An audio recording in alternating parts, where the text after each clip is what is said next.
Hello student, myself Sandhya Mewada. I am your Hindi language teacher. आज हम standard 5 के अंदर हमारे लिए 10 नंबर की जो पोयम है, कविता है, उसका टाइटल है सीखो। उसके बारे में हम आगे अभ्यास करेंगे। तो ये जो हमारी कविता है सीखो, यानी कि इससे टाइटल से पता चल जाता है कि यहाँ पे हमें इस पोयम के अंदर कुछ ना कुछ सीखने को मिलेगा। और ये जो पोयम, ये काव्य है, ये जो कविता है, उसके जो कवि है उनका नाम है श्रीनाथ सी।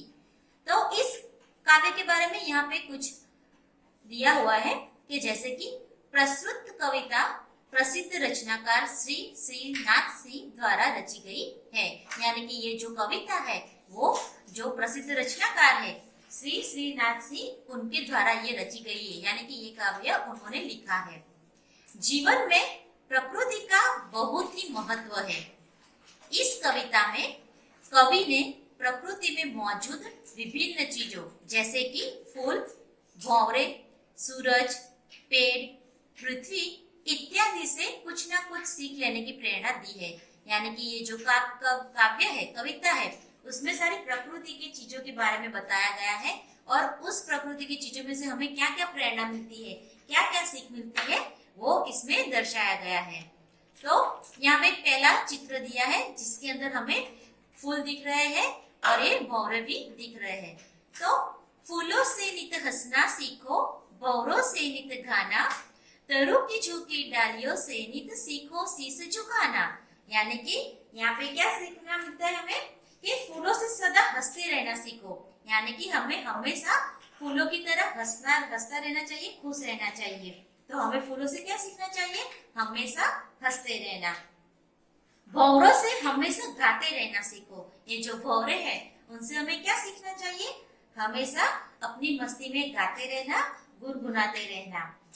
पेड़ों की झुकी हुई डालियों से हमेशा सिर झुकाकर जीना, यानी कि नम्रता से सीखना चाहिए। यानी कि ये जो पेड़ है वो हमें हमेशा नम्रता से सबके साथ अच्छे से रहना सिखाते हैं। तो यानी कि जो फूल है उससे हमें सीखना है कि हम हमेशा हंसते रहेंगे। उसके बाद भंवरे हैं, उनसे हमें सीखना है कि हम हमेशा अपनी मस्ती में गाते रहेंगे, गुनगुनाते रहेंगे। और हमें ये जो झुकी हुई डालियां है उनसे सीखना है कि हमें किसी भी चीज का घमंड ना रखते हुए अच्छे से सबके साथ व्यवहार करना चाहिए। उसके बाद है सीख हवा के झोंकों से लो कोमल भाव बहाना, दूध तथा पानी से सीखो मिलना और मिलाना। यानी कि ये जो हवा है उसके हमसे क्या सीख मिलती है कि हवा के झोंकों से मन में कोमल भाव बहाने की सीख लो। यानी कि जो हवा है उसके पास हमें क्या सीखना है कि हमेशा हमारे मन में अच्छा ही भाव होना चाहिए सबके लिए, कोई नफरत, गुस्सा ऐसा कुछ नहीं होना चाहिए।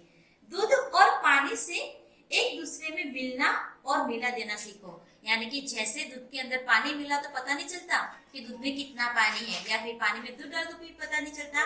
वैसे ही हमें एक दूसरे के साथ ऐसे मिलके रहना है कि जैसे हम सब एक है, कोई अलग नहीं है। उसके बाद पिक्चर दिया है कि यहाँ पे पिक्चर में हमें पेड़ दिख रहा है, झरना दिख रहा है, पहाड़ दिख रहा है और सूरज भी दिख रहा है। तो यहाँ पे क्या है कि सूरज की किरणों से सीखो जगना और जगाना, लता और पेड़ों से सीखो सबको गले लगाना। यानी कि ये जो सूरज है उनसे हमें क्या सीख मिलती है? तो सूरज की किरणों से स्वयं को जगना और दूसरों को जगाना सीखो। यानी कि हमें खुद जागना है और दूसरों को जगाना है। यानी कि नींद में से नहीं, किसी भी चीज में से अगर आप गलत हो तो उसमें भी हमारा भी जागना जरूरी है। और यही चीज को दूसरा इंसान करता है, पता है कि ये गलत है, तो हमारी फर्ज है कि हम उसे भी इस चीज से जगाए। उसके अलावा लता और पेड़ों से सबको गले लगाना सीखो। लता यानी कि जो बेल होते हैं, ये जो पेड़ होते हैं, उससे क्या सीखना है कि सबको गले लगाना। यानी कि किसी से कोई ऐसे भेदभाव नहीं रखना है, अच्छे से बर्ताव करना है और उनसे गले लगा के हमें हमेशा प्यार ही बांटना है। उसके बाद ये पिक्चर दिया है चित्र के अंदर, देखो यहाँ पे एक तालाब है या नदी है, उसके अंदर मछलियां हैं। तो उसमें क्या लिखा है? मछली से सीखो स्वदेश के लिए तड़प कर मरना, पतझड़ के पेड़ों से सीखो दुख में धीरज धरना। यानी कि ये जो मछली है उससे हमें क्या सीखना है कि अपने देश के लिए तड़प तड़प कर मरना। मछली से क्या सीखना है हमें? अपने देश के लिए तड़प तड़प कर मरना। और ये जो पतझड़ है, यानी कि ये जो पेड़ दिख रहे हैं नदी के बाहर जो सूखे हुए जिसके हरे पत्ते नहीं है, तो वो पतझड़ है। तो क्या लिखा है? पतझड़ के पेड़ों से दुख में धीरज धरना सीखो। यानी कि जब तक आप धीरज धरोगे तो आपका अच्छा समय आएगा, बुरा समय निकल जाएगा, अच्छा समय आएगा, खुशहाली आएगी। जैसे कि इसके पेड़ के पत्ते अभी झड़ गए हैं, लेकिन जैसे उसकी मौसम आएगी वर्षा की तो वापस उसके नए पत्ते लगेंगे। वैसे ही हमारी जिंदगी में जब भी कोई नुकसान होता है, कोई प्रॉब्लम होती है, कोई दुख आता है, तो हमें उसी टाइम पे धीरज धरनी चाहिए और अच्छे समय के लिए हमें उसकी राह देखनी चाहिए और अच्छा समय लाने के लिए हमें काम करते रहना चाहिए। उसके बाद है यहाँ पे एक पिक्चर के अंदर दिया दिया है दीपक। तो क्या बोला है दीपक ने कि दीपक से सीखो जितना हो सके अंधेरा हरना, पृथ्वी से सीखो प्राणी की सच्ची सेवा करना। यानी कि ये जो दीपक है उससे हमें क्या सीखना है कि तुम जितना हो सके उतना अंधेरा हर लो। यानी कि फिर वो अंधेरा किसी रूम में हो, किसी के दिल में हो, किसी के दिमाग में हो, कि किसी की जिंदगी में हो, वो अंधेरा हमें हरना है, दीपक बन के उसकी जिंदगी में रोशनी करना है। उसके बाद प्राणियों की सच्ची सेवा कैसे की जाती है यह हमें पृथ्वी से सीखना चाहिए। ये जो पृथ्वी है उससे, क्योंकि वो सेवा कैसे करती है, जिसकी जो जरूरियात है वो पूरी करती है। उसी तरह हमें भी पृथ्वी से कुछ ना कुछ तो सीखना चाहिए। जितना हो सके उतना अपनी ओर से दूसरों के लिए हमें प्रयत्न करते रहना चाहिए। उसके बाद ये लास्ट पिक्चर है हमारी इस पोयम का। जलधारा से सीखो आगे जीवन पथ में बढ़ना और धुएं से सीखो हरदम ऊंचे ही पर चढ़ना। यानी कि ये जो जलधारा है, पानी की बहती जो धारा है, उससे क्या सीखना है हमें? तो पानी की बहती हुई धारा से जीवन के मार्ग में हमेशा आगे बढ़ना सीखो। यानी कि कोई भी तकलीफ आए, कोई भी परेशानी आए, लेकिन हमें रुकना नहीं है। जैसे ही पानी की जलधारा बहती जाती है, आगे बढ़ती जाती है, वैसे ही हमें हमारी प्रॉब्लम्स का, हमारी समस्याओं का सामना करते हुए, उसको सुलझाते हुए जिंदगी में आगे बढ़ते रहना चाहिए। और ये जो धुआं है उससे क्या सीखना है हमें कि धुएं से सीखो कि जीवन में हमेशा उन्नति कैसे की जाए। जैसे धुआं ऊपर ऊपर चढ़ता जाता है, वैसे ही हमें धुएं से सीखना है कि अगर उन्नति करनी है, आगे बढ़ना है, तो हमें मेहनत करते रहना चाहिए और आगे आगे बढ़ते रहना चाहिए। तो ये जो कविता थी हमारी सीखो, उससे इसमें जो दिए हैं, जैसे कि जब पृथ्वी दी है, दीपक दिया है, सूरज, जलधारा, फिर मछली, ये सबसे हमें कुछ ना कुछ सीख तो मिलती है। उसके बाद इसी काव्य के शब्दार्थ दिए हैं। पहला दिया है फूल यानी कि पुष्प, सूरज, रवि, भानु। उसके बाद दिया है नित, नित यानी कि सदा, प्रतिदिन, ऑलवेज। उसके बाद लता, लता यानी कि बेल, भौरा यानी कि मधुकर, भौरा, पतझड़, पत्ते झड़ने की ऋतु, पानखर। उसके बाद तरु, तरु यानी कि पेड़, वृक्ष। उसके बाद दिया है धीरज, धीरज यानी कि धैर्य, धीरता।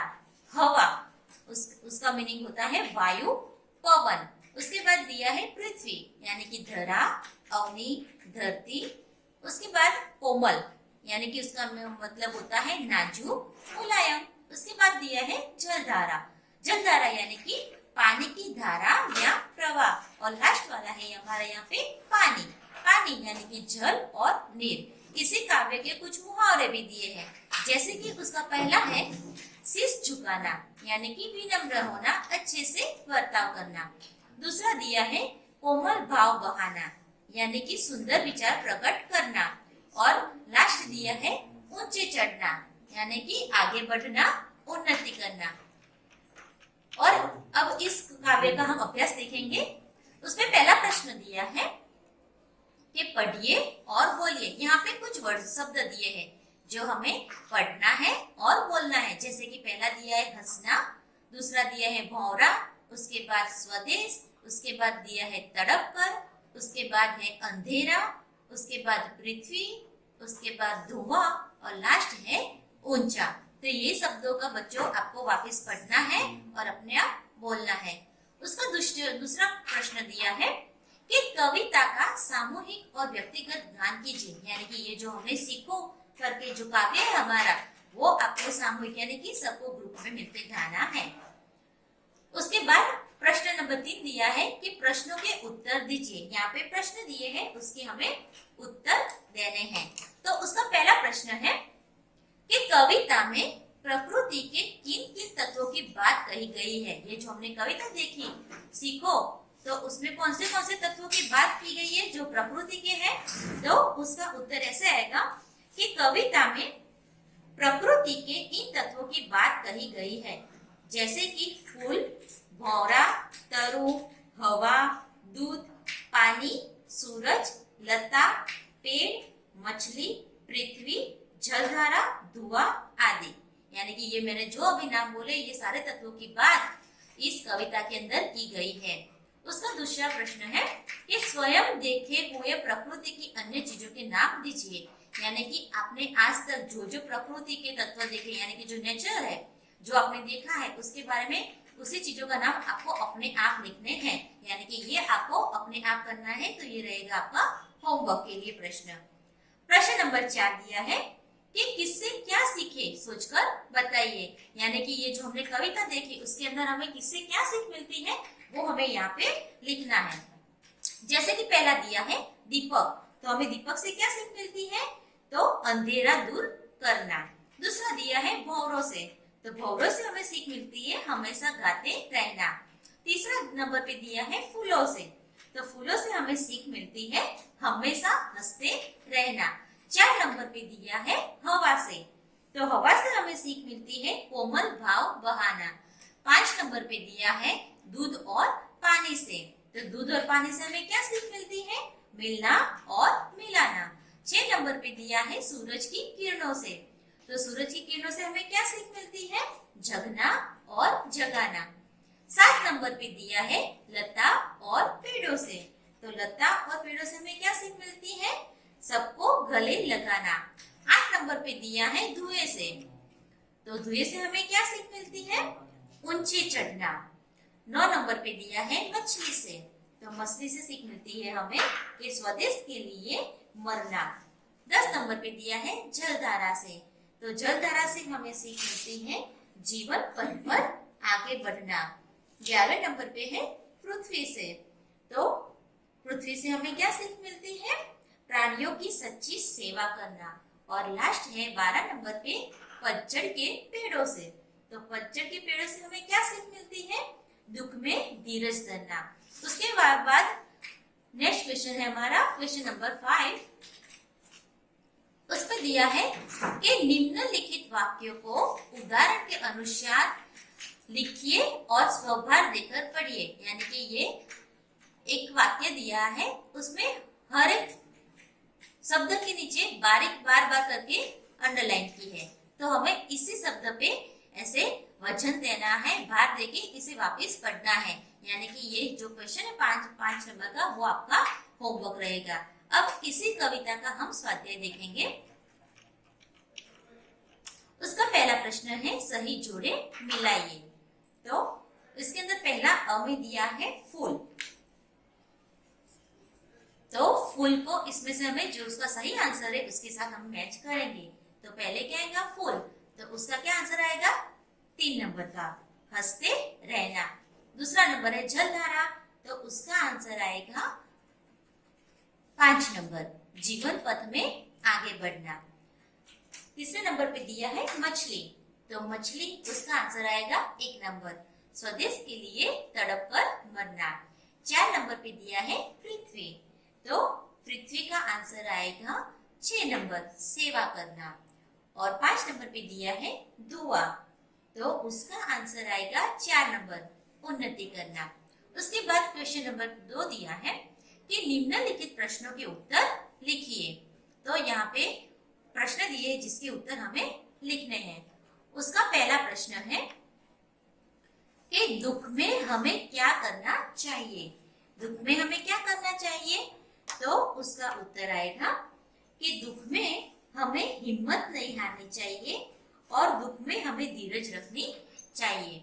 उसके बाद दूसरा प्रश्न है कि सूरज की किरणों से हमें क्या सीख मिलती है? तो उसका उत्तर ऐसे आएगा कि सूरज की किरणों से हमें यह सीख मिलती है कि हमें स्वयं जागकर दूसरों को भी जगाना चाहिए। तीसरा प्रश्न है हमारा कि कोमल भाव बहाने की सीख हमें कौन देता है? तो उसका उत्तर है कोमल भाव बहाने की सीख हमें हवा के झोंके देते हैं। 4 नंबर का प्रश्न है अंधेरा कौन हरता है? तो उसका उत्तर है कि दीपक उजाला फैलाकर अंधेरा हरता है। उसके बाद प्रश्न 3 दिया है कि कविता में से निम्नलिखित भावार्थ वाली पंक्तियां ढूंढकर लिखिए। यानी कि यहाँ पे उसका जो मीनिंग है, मतलब दिया है और उसे ढूंढते हुए कौन सी पंक्ति इसे शूट होती है वो हमें लिखना है। जैसे कि पहला वाला है सुख हो या दुख हो हमें हमेशा हंसते रहना चाहिए। तो कौन सी पंक्ति यहाँ पे कंप्लीट होती है? तो होगा फूलों से नित हंसना सीखो। दूसरा है हमें हर एक प्राणी की सेवा करनी चाहिए। तो उसका उत्तर आएगा पृथ्वी से सीखो प्राणी की सच्ची सेवा करना। तीसरे नंबर पे है हमें सदैव प्रगति करनी चाहिए। तो उसका उत्तर आएगा धुएं से सीखो हरदम ऊंचे पर ही चढ़ना। 4 नंबर है हमें सबसे हिल मिलकर रहना चाहिए। तो उसका उत्तर आएगा दूध तथा पानी से सीखो मिलना और मिलाना। उसके बाद प्रश्न नंबर 4 दिया है, इसमें कविता में से संज्ञा, विशेषण और क्रियापद शब्द ढूंढकर लिखिए। यानी कि यहाँ पे हमारी जो कविता है उसके से अंदर ढूंढ के हमें यहाँ पे संज्ञा लिखनी है, यहाँ पे विशेषण लिखने हैं और यहाँ पे क्रिया लिखनी है। जैसे जो संज्ञा है उसके अंदर क्या आएगा? पहला एक उदाहरण तो दिया है जैसे कि सूरज, उसके अलावा आएगा फूल, भौरा, पेड़, हवा, दूध, पानी, लता, मछली, पृथ्वी, दीपक, धूप, धुआं, भाव और अंधेरा। और उसके बाद विशेषण, विशेषण में जैसे एक दिया है सच्चा, उसके अलावा आएगा कोमल और ऊंचा। और लास्ट दिया है क्रिया, उसमें दिया है गाना। तो उसके अलावा दूसरा आएगा चढ़ना, गले लगाना, बढ़ना, झुकना, मिलना और जागना। अब ये जो क्वेश्चन नंबर 5 है, आपने उपयुक्त कोष्टक में विशेषण और क्रिया के जो शब्द लिखे हैं उनका वाक्य प्रयोग कीजिए। यानी कि हमने ये जो कोष्टक है उसमें से जो क्रिया में लिखे हैं, विशेषण में लिखे थे हमने 2, जैसे कि कोमल और ऊंचा, तो हमने उसके बारे में यहाँ पे वाक्य प्रयोग करना है। और क्रिया में हमने जो जो लिखे थे शब्द जैसे कि चढ़ना, गले लगाना, बढ़ना, झुकना, मिलना और जागना, ये सब शब्दों के बारे में हमें यहाँ पे वाक्य लिखने हैं। तो आपका ये जो कविता थी 10 नंबर की सीखो वो यहाँ पे कंप्लीट होती है। Thank you.